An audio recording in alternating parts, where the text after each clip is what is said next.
Hello all of you. I hope आप अच्छे होंगे, जहाँ भी होंगे मस्त होंगे, स्वस्थ होंगे और एक एनर्जी के साथ पढ़ाई कर रहे होंगे, ऐसा मुझे आपसे उम्मीद है माय डियर। जैसे पता है कि मेरा नाम संजय सिंह है और आज हम क्लास 11 का केमिस्ट्री पढ़ेंगे, जिसमें एनसीईआरटी नोट्स बेस। ओके।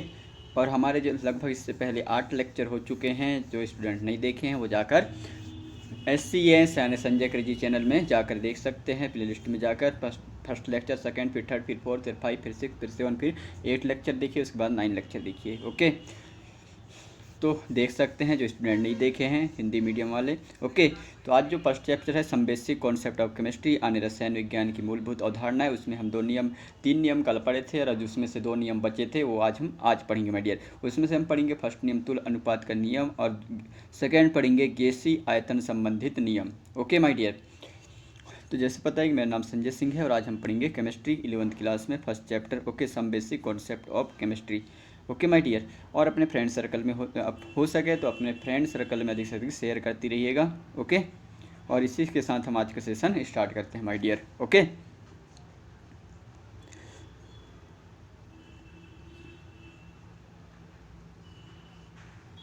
तो आज हम पढ़ेंगे, जैसे ने बताया, तुल्य अनुपात का नियम, जो फर्स्ट नियम है। आने इसके 3 नियम पढ़ चुके हैं, चौथा नियम है। ओके माय डियर, रसायन संयोजन के नियम, उसमें 5 जो इम्पोर्टेंट नियम थे उसमें से हम 3 नियम पढ़ चुके हैं और ये जो पढ़ना है हम 4th नियम है। ओके, जो आज के लेक्चर का फर्स्ट नियम माना है इसको। तो यदि हम देखें तुल्य अनुपात का नियम क्या होता है, इसे हम समझें माय डियर। तुल्य अनुपात के नियम से आप क्या समझते हैं, कोई मुझे बताएंगे?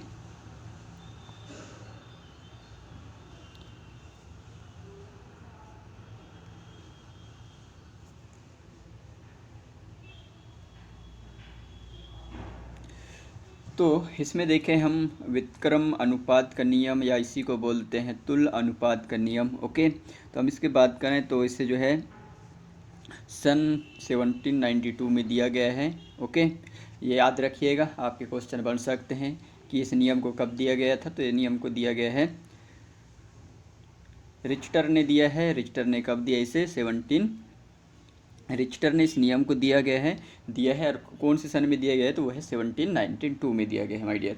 उसके बाद हम बात कर रहे हैं इस नियम के अनुसार, यदि हम देखें तुल्य अनुपात के नियम की इसकी परिभाषा की यदि हम बात करें तो इस नियम के अनुसार जब 2 विभिन्न तत्व यानी एलिमेंट तीसरे तत्व के एक निश्चित द्रव्यमान, ओके, एक निश्चित द्रव्यमान यानी मास से अलग अलग क्रिया करते हैं तो उनके जो द्रव्यमानों में अनुपात या तो समान होता है।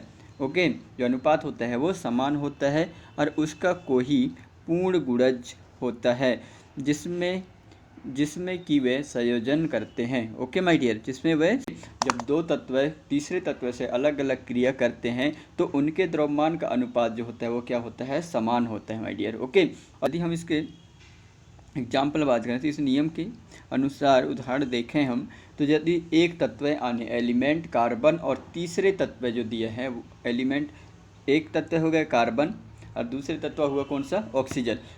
कार्बन और ऑक्सीजन जो तीसरे तत्व है हाइड्रोजन एलिमेंट है, उससे अलग अलग क्रिया करते हैं और वो बनाते हैं CH4 और H2O बनाते हैं और एक तीसरी क्रिया करके CO2 बनाते हैं। अब इसे हम समझें माय डियर, ये कैसे बनाते हैं।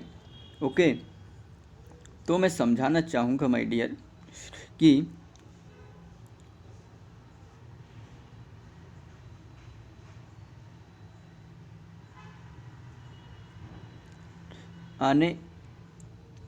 ये होगा। ओके, कि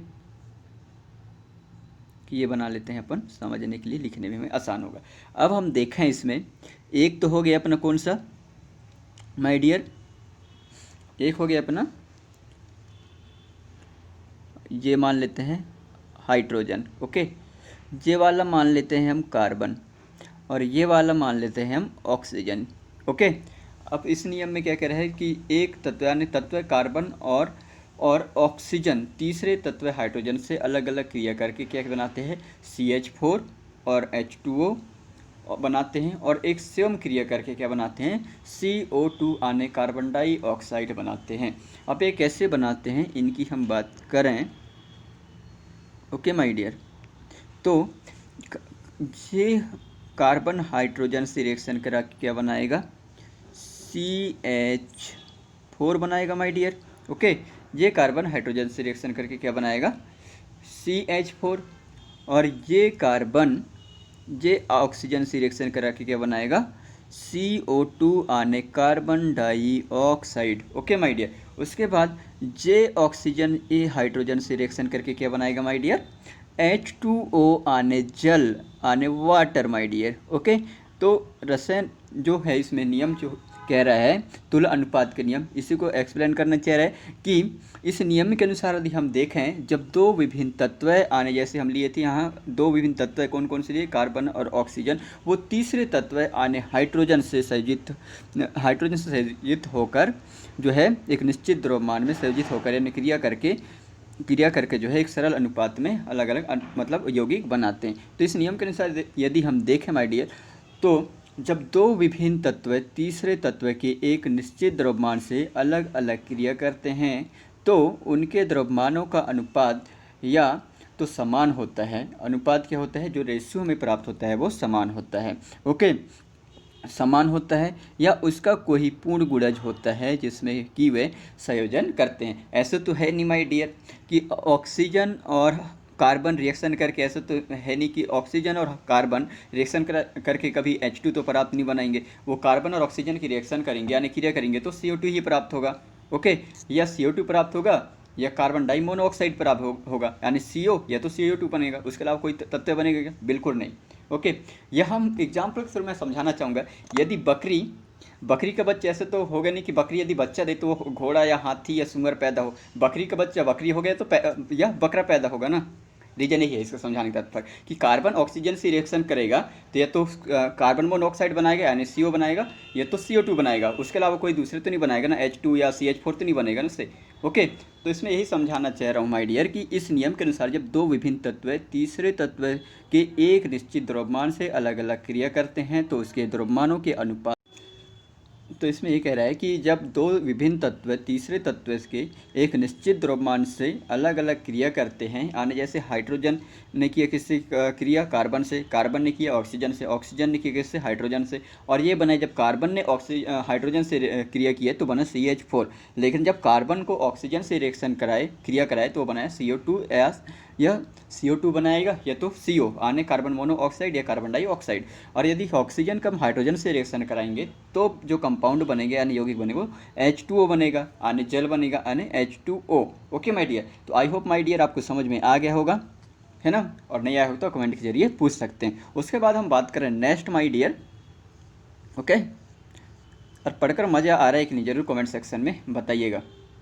उसके बाद हम बात करें आयतन आने गैस आयतन संबंधित नियम। ओके, गैस आयतन संबंधित नियम, इसे 1808 में फ्रांस के वैज्ञानिक गे लुसक ने गैसों को रासायनिक अभिक्रिया में के अध्ययन के आधार पर प्रतिपादित किया। ओके, तो इस नियम को किसने दिया माय डियर, गे लुसक ने दिया। सन कब दिया, 1808 में फ्रांस के वैज्ञानिक गे लुसक ने इस नियम को दिया। आने गे लुसक का नियम आने गैसीय आयतन संबंधित नियम। ओके, इसको किसने दिया, फ्रांस के वैज्ञानिक गे लुसक ने दिया। इस अभिक्रिया में अध्ययन के आधार पर हम प्रतिपादित करें यदि तो इस नियम को दिए 1808 में फ्रांस के वैज्ञानिक गे लुसक ने दिया है गैसीय आयतन संबंधित नियम को। ओके, इस नियम के अनुसार यदि हम देखें तो ये क्या कह रहा है, यदि इसको हम समझें आसानी से माय डियर, तो यहाँ कह रहा है कि इस नियम के अनुसार समान ताप और समान दाब पर, ओके, समान ताप व समान दाब पर रासायनिक अभिक्रियाओं में आने जो रासायनिक अभिक्रिया आने केमिकल रिएक्शन में जो क्रिया कारक और क्रिया फलों के आयतन परस्पर छोटी पूर्ण संख्याओं के अनुपात में रहते हैं। आने यह नियम कह रहा है जो गैसीय आयतन का नियम है, गैसीय आयतन के नियम ये कह रहा है कि जब समान ताप आने समान टेम्परेचर और इक्वल प्रेशर आने समान ताप और समान दाब पर रासायनिक अभिक्रियाओं में क्रिया कारक एवं क्रिया फलों के आयतन आने वॉल्यूम परस्पर छोटी पूर्ण संख्याओं के अनुपात में रहते हैं, इसे ही आयतन आयतन के निश्चित अनुपात का नियम कहते हैं। आने समान ताप और समान दाब, आने इक्वल टेम्परेचर इक्वल प्रेशर पर रासायनिक अभिक्रियाओं के क्रिया कारक और क्रियाफलों का जो वॉल्यूम आने आयतन परस्पर छोटी पूर्ण संख्याओं के अनुपात में रहते हैं, लेकिन वो निश्चित अनुपात में रहते हैं। ओके, आने वो आयतनों के जो निश्चित अनुपात में रहते हैं, यानी निश्चित, इसे ही आयतन के निश्चित अनुपात का नियम कहते हैं माय डियर। ओके, यदि हम इसे समझें उदाहरण के तौर पे माय डियर, तो हम देखें जैसे हम देखें यहाँ एग्जाम्पल ले लेते हैं H2 और Cl2 आने क्लोराइड, क्लोरीन का ले लेते हैं अपन H2 और Cl2, क्लोरीन का Cl2 का संयोजन यदि कराएं, आने संयोजन हम कराएं, ओके, H2 और Cl2 का, तो इसमें यदि हम देखें इसका संयोजन कराएं तो एक आयतन में H2 का व एक आयतन में Cl2 यानी क्लोरीन, एक में हाइड्रोजन यानी H2 और एक में क्लोरीन यानी Cl2 का संयोजन कराने पर दो आयतन Cl बनाते हैं। तो इसे हम समझें माय डियर, ओके, इसे हम समझें तो यहाँ कह रहा है कि इसमें इस नियम के अनुसार देखें हम तो यहाँ कह रहा है कि एक आयतन यानी H2 क्या है, गैस है, ओके, और दूसरे आयतन की हम बात करें तो वह है Cl2 यानी AB क्या है, एक गैस है, ओके। अब ये संयोजन करके क्या बनाते हैं, HCl, और AB क्या है, HCl बनाते हैं। अब इसमें हम बात करें तो HCl भी क्या है, गैस है, ओके। अब इसके क्या कह रहे हैं इस नियम में कि एक आयतन H2 का व एक आयतन Cl2 का संयोजन करने पर जो है टू आयतन यानी वॉल्यूम यानी Cl बनाते हैं। तो ये Cl बना, हाइड्रोजन और क्लोरीन संयोजन करके क्या बना है, Cl यानी हाइड्रोक्लोराइड, ओके। अब इसमें हम देखें इसके आयतन की बात करें तो इसका होगा 50 ग्राम, ओके, 50 ग्राम कह रहा हूँ, 50 mLa हाइड्रोजन का, 50 mLa, और इसका क्लोरीन का भी होगा 50 mLa, ओके। अब ये दोनों को यदि हम यहाँ देखें तो ये होगा 100 mLa, ओके माय डियर, कितना होगा 100 mLa, यानी 1 + 1 मिलकर क्या बनाएंगे, 2 आयतन, ओके, क्या बनाएंगे, 2 आयतन, ओके। तो यहाँ इसी नियम को इसे एक्सप्लेन कर रहा है कि जब हाइड्रोजन और क्लोरीन जो है दोनों संयोजन होकर आने संयोजित होकर के बना है HCl, और जो भी वो गैस है आने 50 mLa किसका होगा, हाइड्रोजन का होगा, और 50 mLa किसका होगा, क्लोरीन का, अरे दोनों संयोजित होकर बनाएंगे Cl आने 100 mLa, ओके, mLa आने 1 हाइड्रोजन का 1 मान लें, क्लोरीन का 1 मान लें, और ये दोनों को यदि हम जोड़ें तो हो जाएगा 2 HCl, ओके। और इसी को यहाँ कह रहा है कि एक आयतन H2 का व दूसरे आयतन Cl2 का संयोजन करने पर ये 2 आयतन यानी HCl बनाते हैं, ओके माय डियर।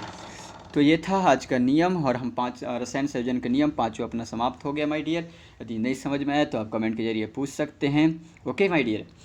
और कोई डाउट हो तो आप हमें पूछें ज़रूर, और कुछ और नोट्स वगैरह भी आपको नहीं मिलता हो हिंदी में तो पूछें, क्योंकि आपके पास बहुत कम समय है, आने 3 से 4 मंथ है, आपके पेपर हो जाएंगे उसके अंदर ही, है ना, फरवरी या मार्च तक स्टार्ट हो जाएंगे। तो आपकी जितना हो सके हम सहायता करेंगे, इसलिए आप कमेंट के जरिए पूछिए यदि आपको नोट्स वगैरह में नहीं मिलता हो, ताकि हम आपको नोट्स हो, पेपर हो, आपको प्रोवाइड कर सकें माय डियर। और आपके फ्रेंड सर्कल में शेयर करते रहिए, ताकि ऐसे भी कोई स्टूडेंट होंगे जो हिंदी मीडियम में जो उनके शॉर्ट नोट्स नहीं मिलते होंगे या किसी को समझ में नहीं आता हो सके हमारे चैनल से नियम जो मैंने पढ़ा है वो शायद उनको समझ में आ जाए, इसलिए उन तक जरूर शेयर करें, ताकि हमारे जल्द से जल्द जो हम 1000 सब्सक्राइबर अचीव कर सकें और आपको लाइव सेशन में जल्द से जल्द मिल सकें, जिसके जरिए आपको ये फ़ायदा है कि आप कमेंट के जरिए हमें क्वेश्चन पूछ सकते हैं, जो डाउट है हम उसके जरिए कमेंट के जरिए आपको आंसर दे पाएंगे माय डियर, ओके। तो thank you for watching my dear, और जो स्टूडेंट नहीं देखें प्रीवियस लेक्चर वो जाकर देखें, ओके, देखें। और यदि समझ में नहीं आए तो आप फर्स्ट लेक्चर देखें, फिर सेकंड देखें, फिर थर्ड देखें, ओके। और डाउट हो तो हमें पूछते रहिए माय डियर, ओके। तो आई होप माय डियर आपको समझ में आ गया होगा, ओके। और मुझे आपसे यही उम्मीद है कि मुझे लग रहा है कि आप बहुत ज़्यादा अधिक से अधिक अपने फ्रेंड सर्कल में शेयर करेंगे, जो गांव में होंगे बहुत सारे जिनको नहीं मिल पाता हो, क्योंकि अधिकतर हिंदी मीडियम से स्टूडेंट बिलोंग करते हैं मध्य प्रदेश